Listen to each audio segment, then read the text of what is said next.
Don Angelito.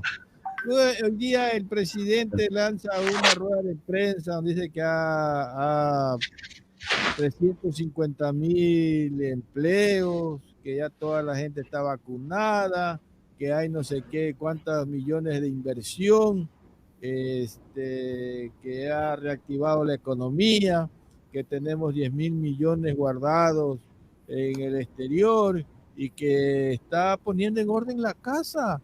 Ponte pila, cuidado, te van a llevar los muebles, Angelito. Está poniendo en orden la casa. ¿Cómo lo ves tú? Sí, en efecto, prácticamente cada pronunciamiento del presidente es una payasada, es un circo prácticamente.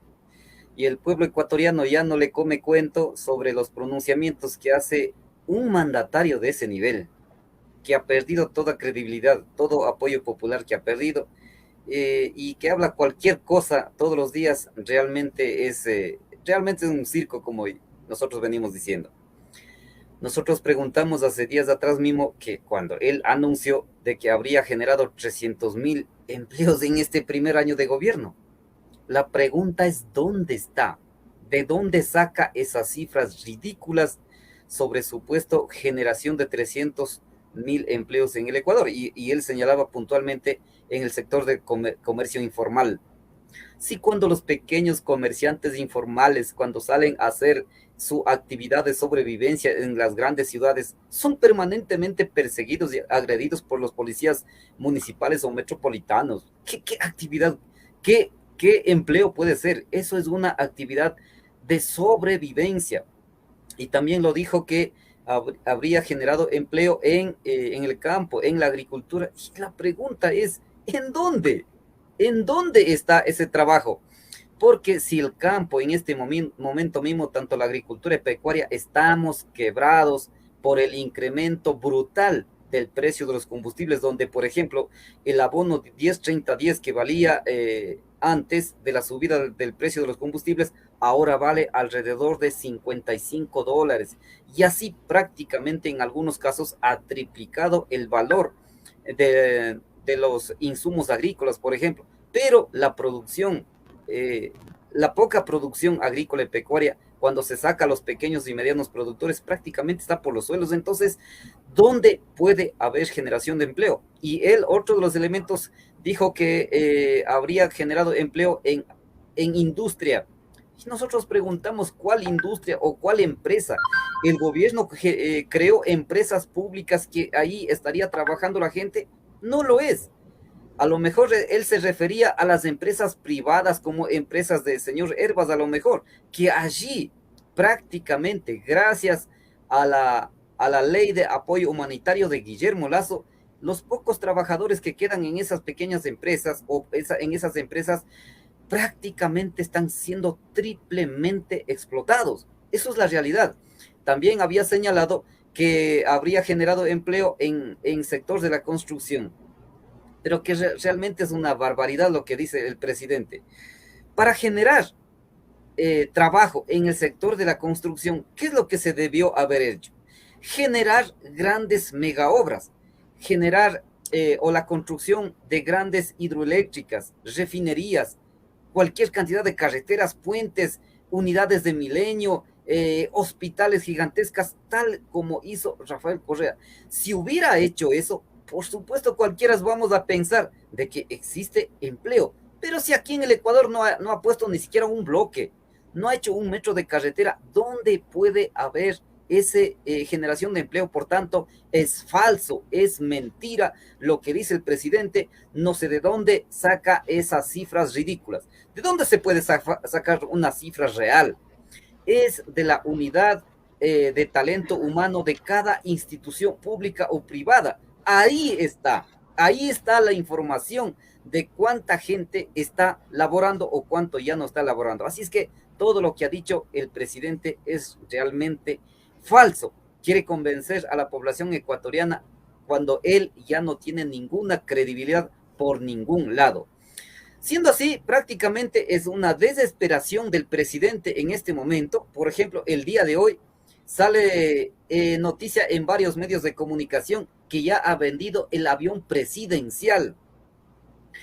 él de candidato dijo que va a vender el avión presidencial, dijo que no va a ocupar el avión de los socialistas, pero sin embargo anda haciendo uso de ese avión y el día de hoy habría vendido el avión presidencial, uno de ellos. Pero el tema es a quién vende, en qué condiciones habría vendido. Por ejemplo, si el avión presidencial dice que habría costado alrededor de 28 millones de dólares, pero el presidente dice que acaba de vender en 8 millones de dólares. Habría rematado, así sale la noticia, habría rematado por 8 millones de dólares. Cuando se remata un bien o cuando se remata un bien público es cuando ya no vale, cuando ya está en desuso, ya no se puede usar. Por eso que pueden rematar es para chatarra, pueden rematar es para repuestos, etcétera, etcétera. Pero el tema es que no venden para chatarrización, no, ha vendido a las Fuerza Aérea Colombiana, es decir, es un avión que está en perfectas condiciones, entonces no pudiera haber costado 8 millones de dólares, por Dios, realmente es, para mi opinión, es un asalto que está haciendo. Para mí, es que este es un negociado que acaba de hacer el presidente de la República. Si es que bien es cierto que ya no es un avión nuevo, pero si es que costó 28 millones de dólares, por lo menos debería costar unos 18 millones de dólares valor comercial en este momento, pero acaban de dar por 8 millones de dólares, realmente está rifándose los bienes de los ecuatorianos y ese va a afectar a la economía nacional. Pero en ese desesperación, que también ha dicho que va a vender ya en estos días prácticamente el Banco del Pacífico. ¿Quiénes están tras del Banco del Pacífico? Nosotros hace años o hace meses atrás no equivocamos en apreciar, en anunciar, en denunciar lo que eran las intenciones del presidente Guillermo Lazo. Nosotros dijimos que es el mismo presidente quien quiere vender el Banco del Pacífico y él mismo quiere comprar nuestro Banco del Pacífico a través de sus testaferros, a través de sus empresas offshore en Panamá. No nos equivocamos. Por eso es que ahora ha dicho que va a vender el Banco del Pacífico con urgencia porque comprarán el banco Bank of American.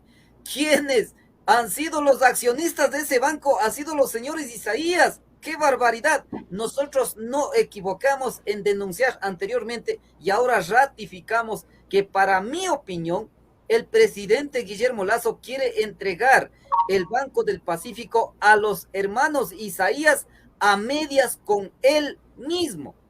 O sea, no hay otra explicación.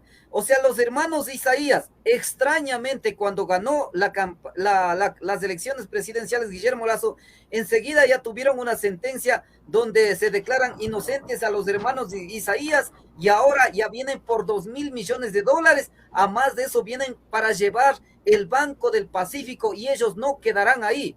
Los hermanos de Isaías, para mi opinión, vienen a llevar las refinerías, las carreteras, las hidroeléctricas, los pozos petroleros, la CNT, etcétera, etcétera. Entonces, para mi opinión, que el presidente Guillermo Lazo, a medias con los hermanos de Isaías, pretende llevar todos los activos fijos del Estado. Eso es lo que está en riesgo en este momento.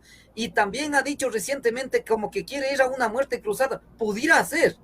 Una vez llevando todo, claro que pueden estar haciendo muerte cruzada, claro que pueden estar escapando a los Estados Unidos. Recuerden ustedes, recuerden pueblo ecuatoriano, que los mayores delincuentes políticos principalmente se han ido a los Estados Unidos. Uno de ellos es, por ejemplo, el señor Yamil Maguad, quien quebró el Banco del Pacífico en su gobierno. Él está allá y todavía de profesor. ¿Cómo puede ser unos delincuentes profesores en las universidades en Estados Unidos? ¡Qué barbaridad! Así es que ese es el tema que está pasando en este momento en respecto al Banco del Pacífico y demás bienes públicos. Permítame en esta parte, por tanto, nosotros como venimos haciendo actividad de lucha social y política de forma permanente, en lo que se pueda, nosotros el día de ayer hemos tenido la reunión, varios dirigentes de las organizaciones sociales y colectivos, en la que hemos tenido que definir frente a este posible nuevo atraco bancario, que vamos a realizar un plantón el día jueves a las 16 horas vamos a concentrar en la puerta del Banco del Pacífico en el norte de la capital, Quito. Vamos a hacer un plantón para rechazar las pretensiones de este nuevo atraco bancario del siglo. Vamos a defender el Banco del Pacífico y demás activos fijos del Estado, para lo cual hemos conformado como Comité de Defensa de Bienes Públicos. Con ese nombre, el día de mañana va a salir ya las convocatorias, va a circular para que los compañeros y compañeras delegados de las organizaciones y algunos colectivos hagan presente en este plantón. No le vamos a dejar.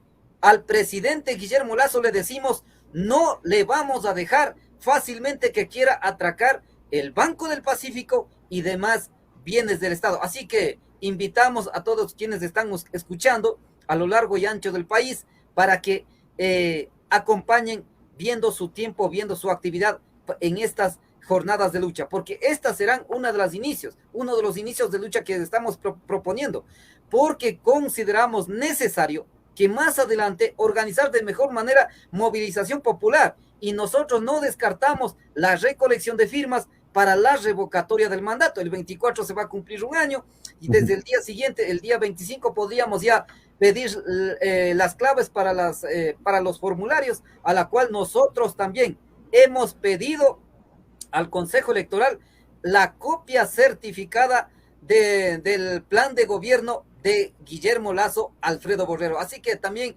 consideramos que es urgente la revocatoria del mandato, porque si no lo hacemos eso, el país se va a ir al despeñadero que ya está yendo en este momento. Es la reacción del pueblo, a ver qué dice el pueblo. Y ahora el siguiente paso, lo dijo en Israel, de que en semanas se vende el Banco del Pacífico. ¿No crees tú que eso es lo que está pasando, pulseando a la gente para ver qué reacción tiene en la venta ya del patrimonio de los ecuatorianos? Por supuesto que sí, así es. El presidente, con las órdenes del Fondo Monetario Internacional, seguramente está pulsando de esa manera, porque no, el presidente no hace porque él cree, sino que cumple alguna agenda política, en este caso del Fondo Monetario Internacional. Repito, la venta del avión presidencial, el avión de los ecuatorianos, es que no pudiera costar 8 millones de dólares, siendo que se compró por 28 millones de dólares, para lo cual, si es que se remató por ese valor, repito, sería para chatarrización, sería para cualquier otro tipo de uso, pero para lo cual antes, previamente, en el sector público así se lo hace. Debe haber un informe técnico que diga que el avión presidencial debe salir ya prácticamente al remate. Entonces yo considero que prácticamente están haciendo el atraco con este avión presidencial. Por otro lado, en efecto, viendo cómo reacciona la población ecuatoriana, va a ir de parte en parte. En este caso, el siguiente paso será el Banco del Pacífico. Nosotros estamos planteando que no puede llevar de esa manera al Banco del Pacífico, más que todo se le va a llevar los mismos hermanos Isaías, quienes atracaron el Banco del Pacífico, quienes perjudicaron a miles y millones de ecuatorianos en el año 99. Ellos han regresado ahora para llevar el Banco del Pacífico y demás bienes del Estado. Entonces, nosotros consideramos que prácticamente es ilegítimo, ilegal esta venta del Banco del Pacífico, porque es similar cosa. Porque en el mismo gobierno de Moreno, en ese entonces, el Banco del Pacífico habría estado valorado por esos peritos internacionales alrededor de 700 millones de dólares. Pero el banco realmente costaba o tenía activos por encima de 6.900 millones de dólares. O sea, realmente eso es una brutalidad de las intenciones de saqueo que quieren hacer. Entonces, ahora, ¿qué es lo que se pretende?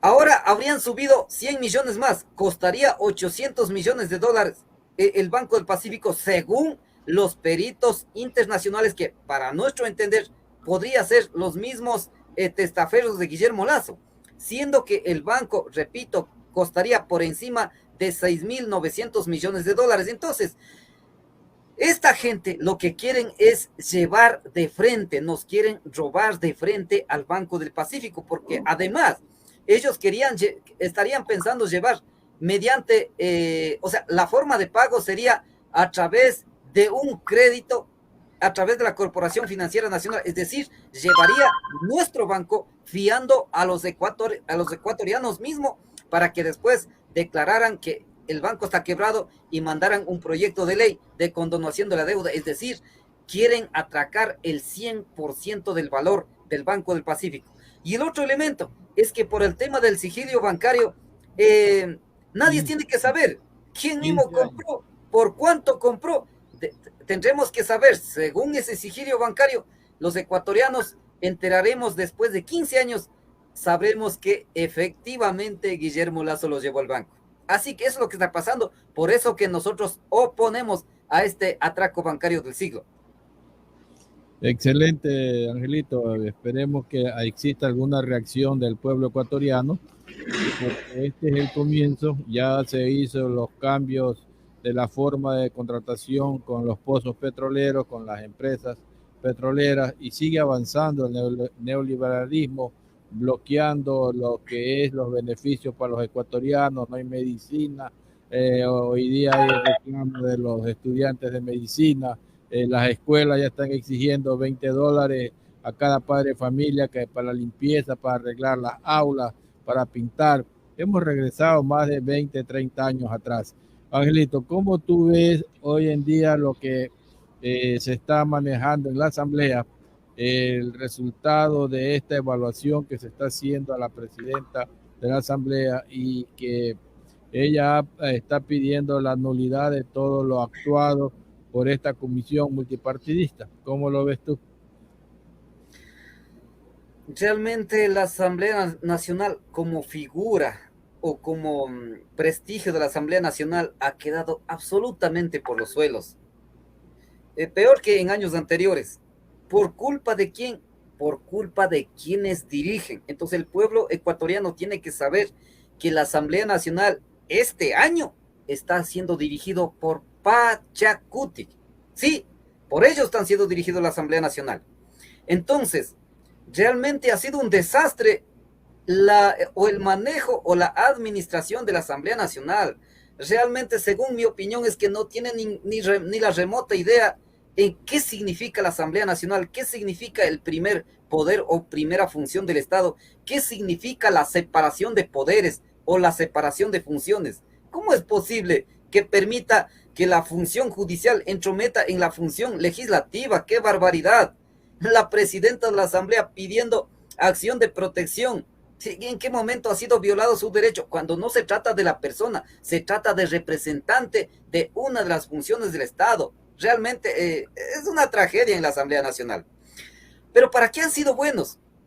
La presidenta de la Asamblea Nacional se acuerda que a la llegada comprar carros de lujos, alimentación, imagínense una merienda por $50. O sea, para esas cosas, como se dice, pilas.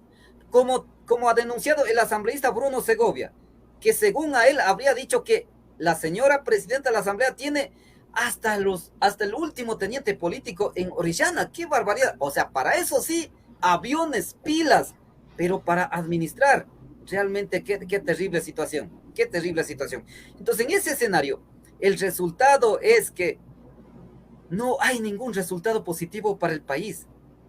Nosotros pedimos el año anterior, en diciembre, pedimos a la presidenta de la Asamblea Nacional mediante escrito, a propósito del tema del Banco del Pacífico, que en la brevedad posible convoque al Pleno de la Asamblea Nacional, convoque al representante tanto de la Corporación Financiera Nacional y del Banco del Pacífico para que comparezcan a la Asamblea Nacional y que nos permitan nuestra comparecencia a ese pleno para argumentar de por qué nos oponemos a la venta del Banco del Pacífico.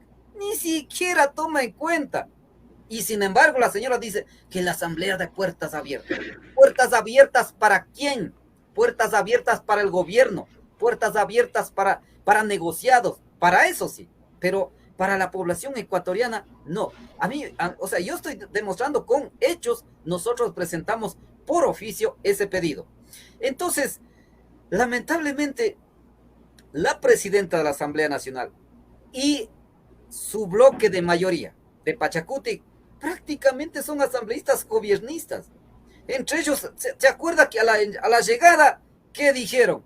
Compañeritos, si roban, roben bien, cuidado, no dejarán huellas. ¡Qué barbaridad! Imagínense lo que ocurrió con eso. ¿Cómo es posible? Entonces, que pensemos nosotros que esos asambleístas hagan una legislación, fiscalización en beneficio de la población ecuatoriana. A mí sí me sorprende, a pesar que siempre habíamos dicho que no todos son iguales, no todos somos iguales, siempre hay una diferencia, pero a mí sí me sorprende un grupo de asambleístas de Pachacuti que realmente han sido firmes, que realmente se declararon, autodenominaron rebeldes y tienen una posición mucho más soberana en defensa de la soberanía nacional. Se han votado en contra del gobierno, pero fueron expulsados de la bancada de Pachacuti gobiernista. ¡Qué barbaridad! Caso aquí en la provincia de Cotopaxi, yo debo saludar al asambleísta Peter Calo de Pachacuti, que realmente ha jugado un papel importante, como ningún otro asambleísta en la historia del país. Realmente, en cuanto a los asambleístas de Pachacuti, realmente un asambleísta que ha tenido una posición política muy importante en favor de la población ecuatoriana. Pero otra asambleísta de Pachacuti, la señora Gisela Molina, prácticamente se ha convertido en asambleísta de Creo. Prácticamente es así. Entonces, por tanto, nosotros sí saludamos esa posición política del grupo de asambleístas autodenominados rebeldes que realmente han jugado un papel muy importante. Entonces, la presidenta de la Asamblea Nacional, con su bloque de mayoría, es lo que han hecho y hacen y deshacen en la Asamblea Nacional. No hay un proyecto de ley y ella dice que ha dado cumplimiento a las actividades.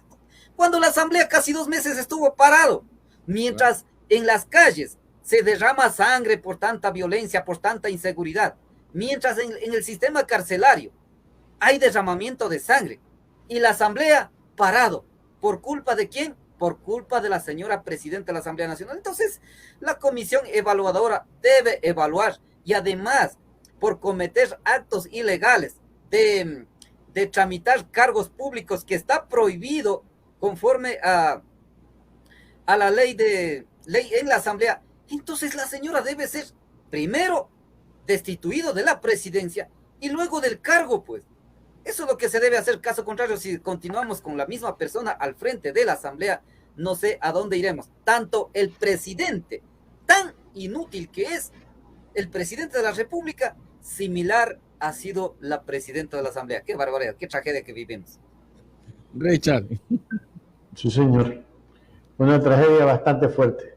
El día de hoy salieron estudiantes a protestar. Usted hizo un acto de solidaridad en una de sus redes sociales. ¿Cuál es su criterio al respecto, Ángel? Bueno, un joven estudiante me pasó al WhatsApp ese video.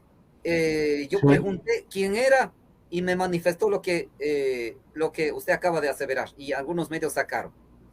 Los estudiantes habrían organizado ya un reclamo porque sería por falta de docentes, que no habría empezado clases en el tiempo previsto y por eso que los estudiantes de medicina habrían organizado esa manifestación. Sí, en el legítimo derecho a la resistencia habrían resistido los estudiantes de medicina en la Universidad de Guayaquil.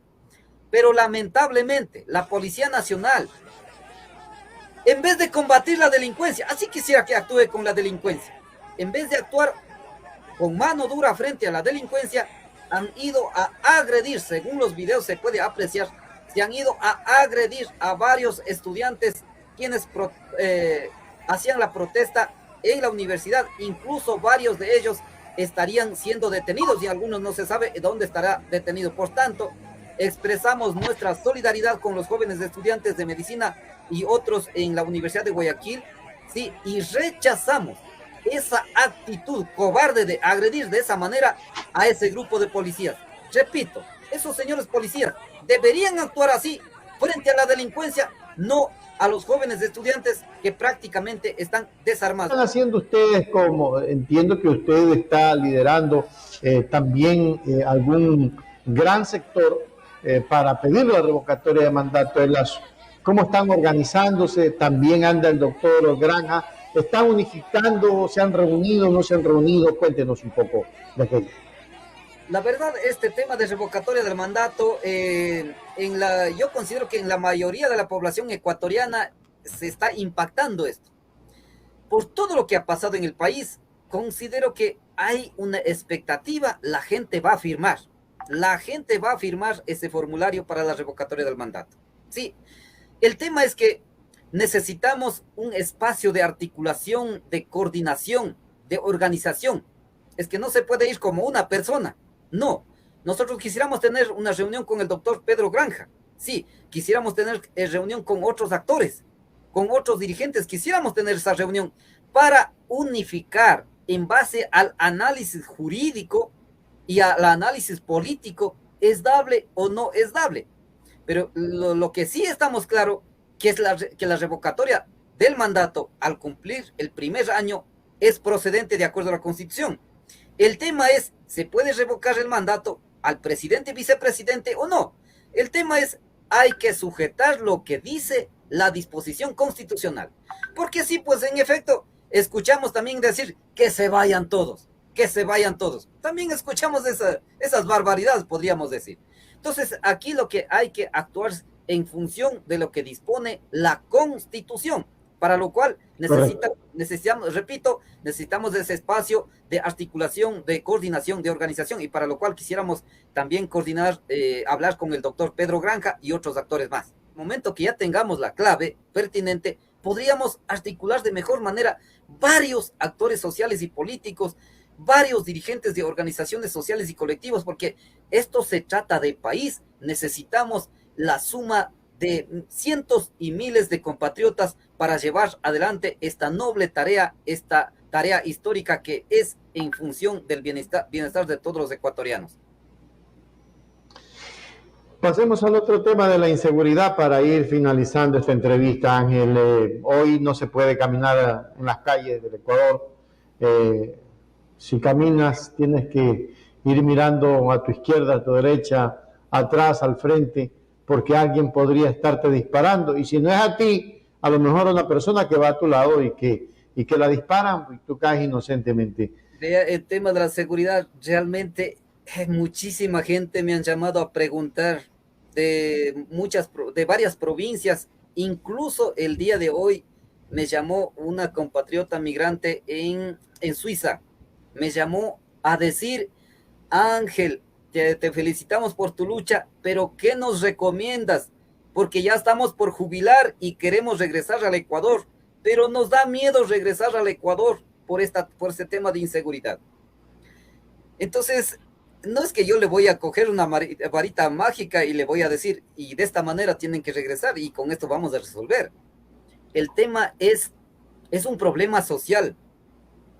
Caso en comunidades prácticamente se está autoprotegiendo. Se está autoprotegiendo. Caso en comunidades en distintos barrios. En Quito incluso se está autoprotegiéndonos. No hay otro porque el Estado, el gobierno no hace absolutamente nada. ¿Cómo podemos pensar o confiar? No en todos desde luego, pero en una cierta cúpula militar y policial.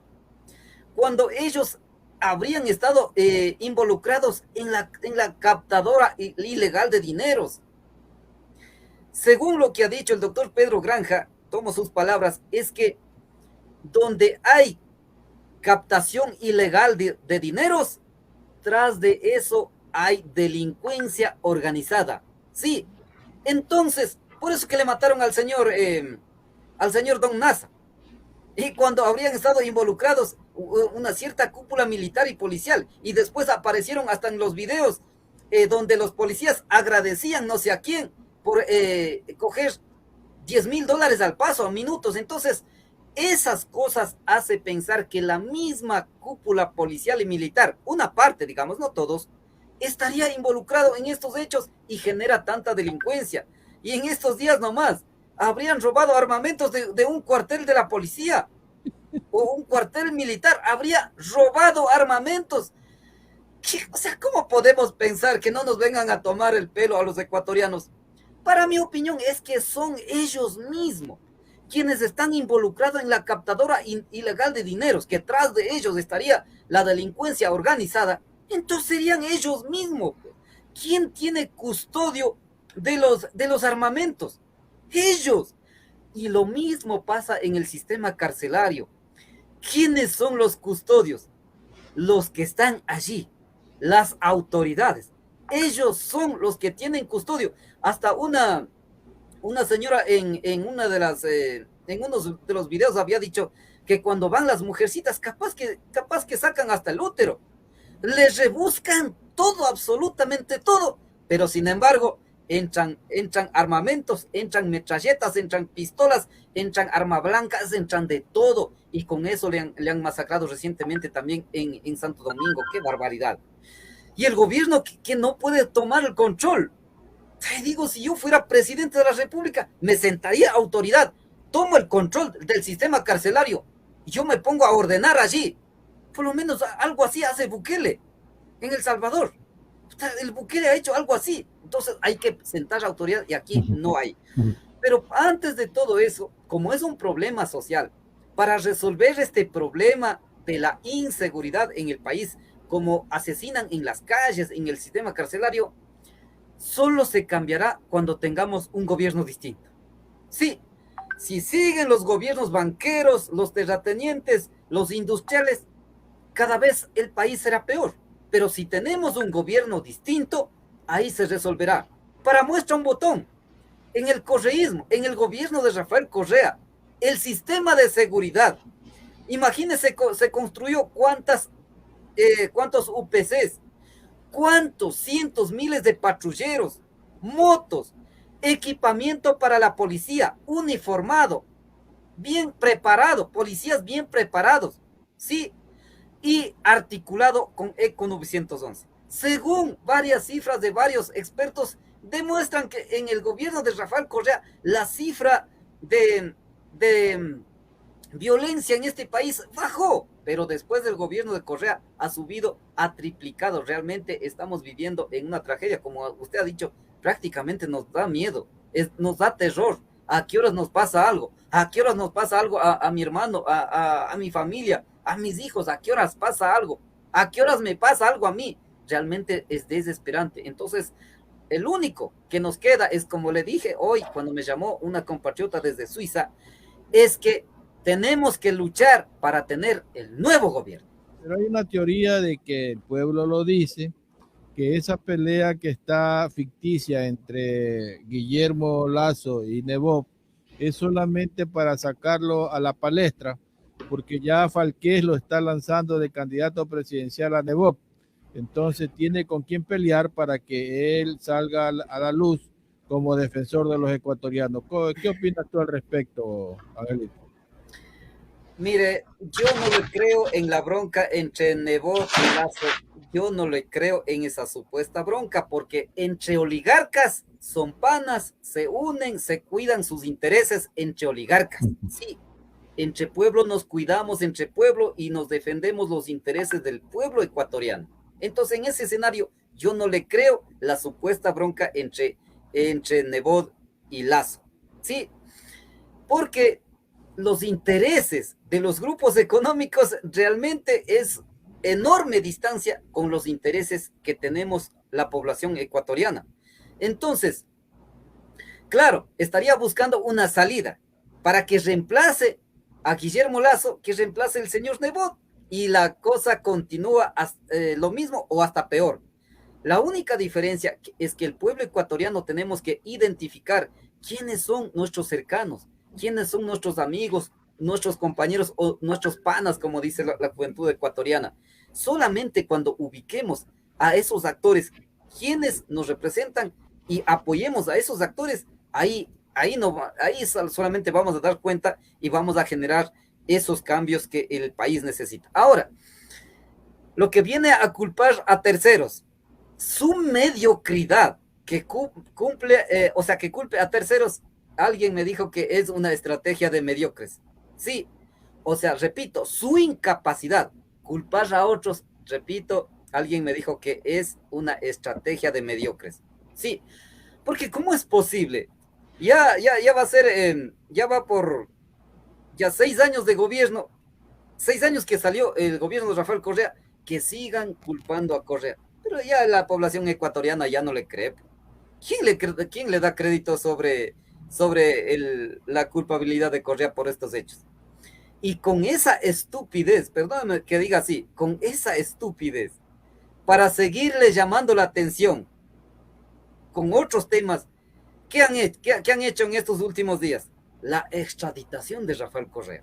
Sabiendo que Correa días antes ya tuvo asilo político en Bélgica, sabiendo que no es procedente, sabiendo que es inocente Rafael Correa, sabiendo que es inocente Jorge Glass.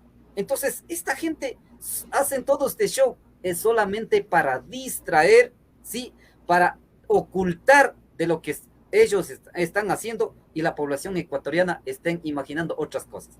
Así que felizmente muchos ecuatorianos no le creemos, tenemos otras perspectivas políticas y desde ese ángulo nos asimilamos, analizamos y en función de eso actuamos y por eso es que confrontamos a las tesis del gobierno, por eso es que denunciamos al gobierno, le decimos las verdades, le decimos públicamente las verdades, quién es este presidente mediocre y lamentablemente ha hecho tanto daño al país y merece la revocatoria del mandato.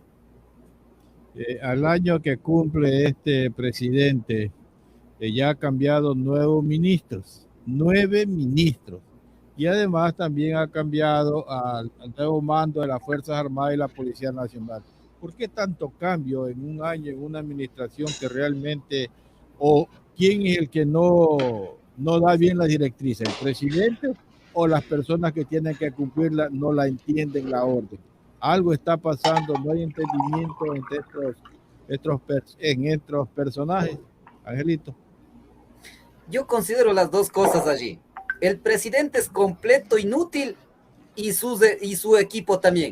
En realidad, porque si hubiera habido un ministro capaz, hubiera sugerido mejores elementos para el presidente. Y si los asesores fueran capaces, asesorarían de mejor manera. Hacen hablar cualquier tontera, hacen hablar cualquier pendejada. Para mí, tanto el presidente y todo su equipo de gobierno son unos sarta de inútiles. Por eso que el país estamos así. No tengo otra palabra que decir. Realmente son una sarta de inútiles que no pueden controlar el sistema carcelario, no pueden controlar la seguridad ciudadana, no pueden generar empleo. Imagínense, qué barbaridad. El registro civil colapsado. El turno para registro civil hay que coger para 2 meses. El turno para el hospital hay que coger de 3 a 4 meses. Ah, pero el avión presidencial han vendido en minutos. El banco quieren vender en días. ¡Qué barbaridad!